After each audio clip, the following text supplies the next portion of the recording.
All right, Jesse, well, let's move on to our next little deep dive. No games to cover this week, so another deep dive for you. Maybe not as in-depth as that one, just a nice little fun one that we are going to throw at you now at CMPerfect_AFL on all the platforms. As a reminder, you've heard it so many times this episode, you're hearing it once again. Jesse. And you're already subscribed, so you don't even need to worry about me saying please subscribe because you've already done it.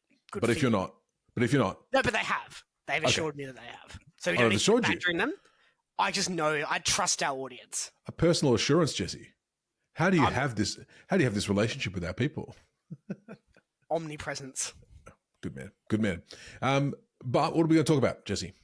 Liam, I want to talk about the key forward landscape because, or the forward landscape in general. I can't just include the keys in this because there's a couple of smaller cogs in the machine we need to discuss as well. But the forward landscape has shifted massively in 12 months, and you can see that at the top end of town when we talk about the Coleman medalist, Jeremy Cameron, who had a phenomenal season, and those following Jeremy Cameron in the goal scoring leaderboards, and just how different 2024 was to 2025.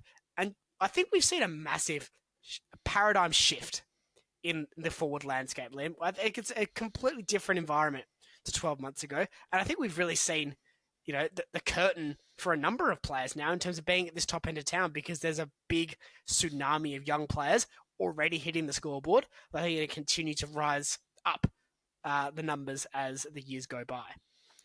Absolutely. I was doing some graphics, which I'll put up for you now, Jesse, our 2024 Coleman medalists.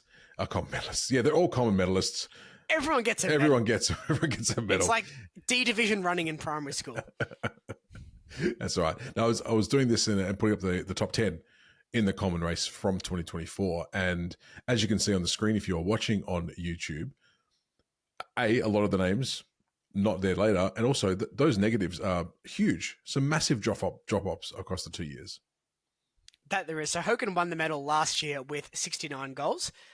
This season he kicked 26 less, so a big drop there. Some injuries, and that will be a bit of a theme throughout this. But I think it's worth qualifying. That is a part of it, but also some of it's not. Jeremy Cameron, he finished with 58 goals last season, plus 25 into 2025, so a big rise from him. That's a massive increase when you're talking at that end of the scale. Charlie Kerner, 57 goals in 2024, big part of the Brisbane Premiership drive. Last year, this year, minus 31 off his tally, down to 26 goals in the home and away season, so a big drop there.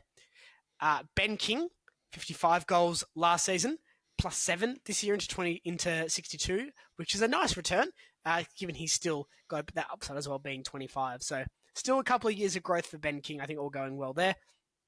Jake Waterman was one of the only shining lights for West Coast in 2024, kicking 53 goals. Injuries curtailed his season, so minus 36 for him. Sorely missed this year. Sorely missed this year. Joe Danaher was 6th with 50 goals. Joe Danaher is now retired. Goodbye, Joe. Harry Mackay in 7th with 46 goals last season. So nowhere near that this year, minus 24. Some injury problems, some mental health challenges as well for Harry, so it won't be too harsh on this. But just minus 24 from Mackay, minus 31 from Kerner. You can see where Carlton's drop-off occurred. Yep. Excuse me. Nick Larkey, 46 goals last season, 41 this year. So a little bit of a drop. Quite happy to forgive that, though, given career best years for Zerha and Paul Curtis. It's nice to have some help. Yes. Nick Larkey, he's earned the help. And Jack Darling as well. He kicked, I think, 30 or close to 30 as well. So some nice help for Larkey, which has made his job a lot easier, and he missed games at the end of the season. So quite happy with that. Tracy finished with 45 goals last season, down to 42 this year. That's pretty negligible, given Pat Voss added 30 goals to the team. Joe Amos had a solid season too, and Shea Bolton and Michael Frederick both went at the goal again. So some help around Tracy. And Damari Ugle-Hagan, I don't know why he's on that part of the screen. He's like an annex on 53 goals. Maybe that's 43. He's... yes. Yeah, okay. I'll fix it. It's fine. Keep going. 43. He kicked 43 goals last year. He did not kick a goal this year. Well, that's our top 10 from last year. Mm-hmm. Let's talk top 10 from this year. So looking at the 2025 leaderboard, Jeremy Cameron, 83 goals in season 2025. Remarkable.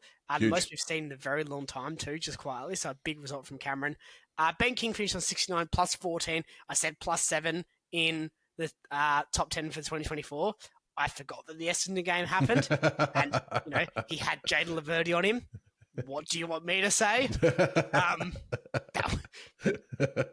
I tried Jaden, but I couldn't slip it past Liam. He corrected me on that, telling me, no, you have to make it plus 14, so I have. Jack Gunston, 62 goals, big return from him, plus 34. That's a massive yeah, I know. The effervescent Jack Gunston. That's a huge turnaround for Jack.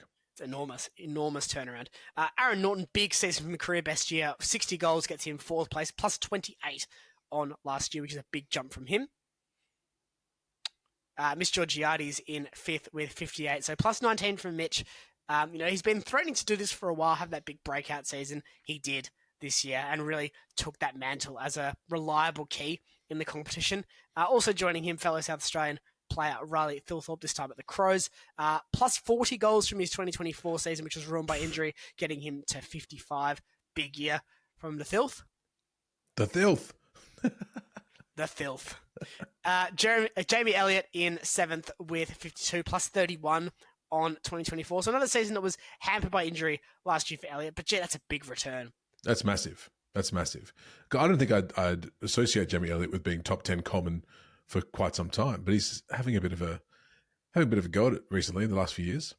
He's been very good too. He's a reliable goal kicker, but he's become a real focal point for the Pies this year in attack, which he's clearly relished in and enjoyed. There's a reason he's getting those extra extensions and the key part of the Collingwood Finals campaign. He's very valuable to them. Sam Darcy in 8th with 48 goals. Big year from Sam Darcy, plus 11 on 2024. So not of the biggest jumps in this bracket, especially for some of the younger players. But, he missed time last year as well, gets a chance to have a bit more of a season, and he's competing with a guy that's kicking 62. Yeah. Up there. So they're the only team with 2 forwards in the top 10, the Western Bulldogs. So Darcy certainly got some... Unsurprising. Yeah, absolutely unsurprising, given how powerful they were in attack for the majority. Logan Morris, what a season for Logan Morris. Yeah. What a season. And we were so worried about where's the Danaher replacement goal was going to come from. We didn't foresee Charlie Cameron's production falling off a cliff. Logan Morris just said, that's all right. Or 50 out. I'll get you almost 50. Yeah, 50 out, basically 50 back in. Thank you very much, Logan. Not a bad result, especially given he's 20. Yes.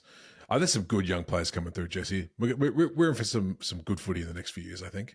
I think so. So plus 30 for Morris. And he only debuted halfway through last season. So what a run it's been. What an 18 months it's been for Logan Morris. I think Morris was the player that was eating his Maccas on the way to the ground, thinking he was going to be watching in the stands. And all of a sudden, you're playing in a boot size too small for you. Good luck. Creeping in that top 10 as well, Jack Higgins, career best season for Higgins, 46 goals plus 10 on last year. Probably an unpredicted focal point for St Kilda's attack. He's not contracting until 2032, eating $1 million of salary per season, but he's the one scoring their goals. Yeah. So that counts for something. Also makes sense, doesn't it? Don't give the long contract to the one who's doing all the work. Give it to other people. It's fine. All right, Jesse, some stats coming out of this, though. Some talking points from these differences you would like to bring up. Let's get them up on the screen now. So looking at the age of the players in this demographic, so 3 players under 25 were in the top 10 last season. 6 were this year. That's a big shift. Mm-hmm. That is an enormous shift. And, you can put some of that down to injuries for a couple of players, but crucially, the steps forward that Thilthorpe, Morris, you can put Georgiades in this, Darcy, that's exciting. Keeping in mind that we didn't put, Cadman and Tracy weren't in the top 10. Cadman was actually 11th. Looking at these numbers, Tracy was 14th. Shannon Neal was 15th. He's one that easily could have cracked it as well. He got over 40 goals. It's remarkable, Liam. It's such a big shift in forward dynamics from what we're seeing. We've had a couple of players start to have their injury concerns, start to slow down. But there's been a couple of journeymen that have jumped in, Gunston, Elliott, Higgins. But I think really the ball has been taken firmly by the horns by the younger guys. Ben King's now stringing together consecutive full seasons and is very clearly a top 3 key forward in the game. Isn't his signature worth anything in 12 months' time? That's the guy you pay $1.8 million a season to, not Tom de Koning. That's the guy you're saving your dollars and your cents for to get him to your footy club. Gunston, what a season. fantastic season, but he's not going to do it forever. So you're No. looking for the next guy coming through. Who is the next guy coming through for the Hawks, you reckon? Kal Shadir. True, yeah. 100%. 100%. So that solves that problem pretty quickly, doesn't it? What a luxury the Hawks have there. Just having one of your older players kick, your season best for the team when you've got all the young stars coming through. And thank you very much. Might be a Chol cracking the top 20 as well with 39 goals. So, that's a career best for Marbia Chol. I say without fact checking that. I'm almost certain that it is. What a return and what a great result for Hawthorn to get 100 goals. I would say when they were probably hoping for 60. Yeah. Gunston was VFL and is now third in the Coleman. What a turnaround. And what a good position to be in. Well, I think that's also it's also talking to the fact that he's got a good young team that he can lead out there as well, like from a experience perspective. And when you have that, it must light the fire in the old fellas sometimes. Just get you going once again. Just be like, well, do you know what? I'm going to keep up with these kids. I'm going to show them what for. Hawthorn spaced the forward 50 better than any team in this competition. Mm-hmm. And you'll see it when they surge forward. Look at the space that Gunston or Chol or Deer or whoever is deep leading into where the ball's coming from. Look at the space around them. They space Watson, Ginnivan, Moore. These guys work so hard to create acres of space for their keys. Like nothing. It's not to take the shine off Gunston's goal scoring, but what a team he's in to be a key forward. Mm-hmm. That's the envy of every key forward in this competition. When you get 100 goals out of Gunston and Chol, while very much a key part of that is their own performance and their ability to convert, but that's a system thing as well, and they have aced the system, Hawthorn, to get the most out of their key forwards. And every player in the 2025 top 10, Jesse, kicked more goals than they did in 2024. It's pretty good. It's very good, and I think it goes to show that scoring and fast football is back. And it's so back as well. And the players that are taking advantage of that are the guys who can get on the end of quick chains and also convert. So then what's the point of changing all the rest of this? Because they want quick footy, they want fast, high-scoring football. Why are they looking at dalliance with all the other bloody rules now as well? Like we've got a pretty good game at the moment. What needs to change? Why are they trying to change it, Jesse? I mean, I don't mind the last touch rule coming in between the 50s because that's basically where we're at anyway. And it's clearly been the drive to get towards that. It's not fantastic, but they may as well just go for it now because it's getting to the point where functionally the rule exists. Why not just take out the interpretation part of it and just say, yep, okay, turnover. I think on field, the game is really healthy at the moment. Mm. I think off field's a very different story. Maybe we can do a deep dive on that in the coming weeks as well. But I think on field right now, the game is very healthy. And, these young key forwards are in such a strong position because they're able to read the game and adapt to the game. I think a lot quicker. Now, we talked about some of the guys in the 2024 list, Curnow, Mackay, Hogan. Not all were too far off. Hogan was 12th this year, having won the Coleman and dealing with injury issues throughout the season. Which is pretty good considering how much he was not playing this year because of injuries. Yes. But he wasn't the leading goal scorer at the Giants. That was Cadman. So, it goes to even then, you're having some younger guys take over some key roles. Shannon Neal, is clearly number 2 to Jeremy Cameron, but he looks good 40 too. Goals in his own, right? That is very good. That's a brilliant return for your secondary key forward. If you're getting 40 goals out of them, Darcy Fogarty's in the same boat at Adelaide, 40 goals for him as second banana for Riley Thilthorpe, with Tex, the third banana, being at 37. That's really good. And even Keys, the fourth banana, being on 35. That's a bunch. Good luck getting that through the self-checkout as an avocado. That's quite clearly a healthy bunch of bananas.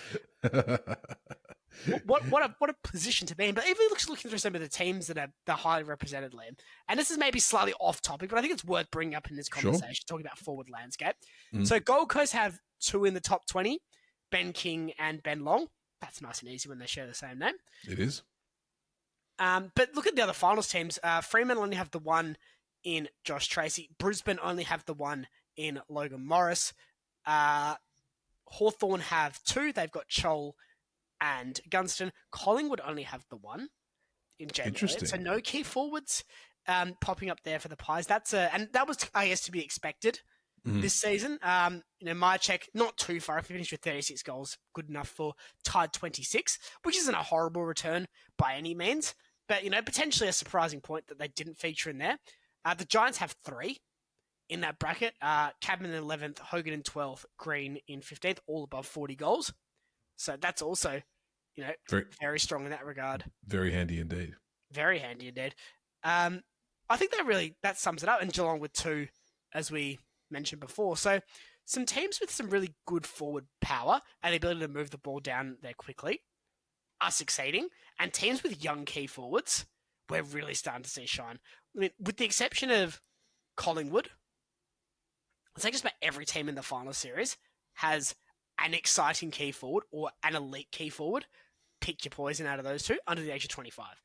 Gold Coast do with Ben King. Fremantle do with Josh Tracy. GPS do with Cadman. Hawthorn do with Cal Shadir. Adelaide, Phil Thorpe. Collingwood is the one that we're missing out there. Geelong with Neil. Brisbane with Morris. And these are the finals teams. Yeah. With these exciting keys, or these still relatively young but already elite keys. That's a great position to be in. That's good. It's a good place for the competition to be in, Jesse. It'll be interesting to see how it goes next year. Will one of these young kids be the ones to climb up the ladder, shoot to the top, and take the Coleman Medal off the hands of Jeremy Cameron? Cadman will next year. Cadman, call now. I don't think Hogan and Green will produce 80 goals between them next season. I think they might do 60. So I think Cadman bumps 25, bumps 30. That takes him to 75, 70 to 75.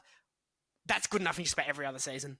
But freak Jeremy Cameron this year. I think Cadman wins your Coleman next year if he stays fit. It was a bumper year for Cameron this year. It was a bumper year. I think highest since 2009 for individual goals to win a Coleman. And that was for Vola. When was the last time we were on 100 watch, on the century watch? It's been a while. 2008. Well, that makes sense from what you just said. But it's been a minute. So it's clearly exciting. Everyone loves it. Everyone was on the Jezza bandwagon to get to the 100. It's a big monumentous occasion that everyone wants to see. Everyone likes seeing goal kickers. Everyone likes seeing goals. But Cameron for next year is Jesse's call. I am not going to put a call in because I think he's correct. Cadman's a good shout. I like Cadman. I was gonna say Tracy, but it's not true. It's not going to happen. He's got too much other competition. Well, I do think Voss won't match his prod.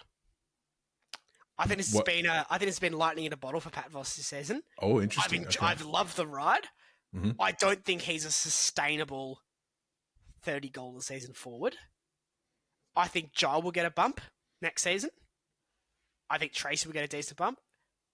It actually wouldn't surprise me. I know this is a big, very off topic, a very big take. I don't know if Pat Voss is going to be reliably best 22 going forward. That's a big call, Jesse. Because his best and his worst is too different. And you're talking about a team that wants to be top 4, wants to be winning premierships. I don't know. I could be wrong on that. I would love to be wrong on that. He's young too. He's young too. He's young too. A little sidebar to end up. We can't go a full episode without spending a little bit of time talking about the Dockers. That wouldn't be right.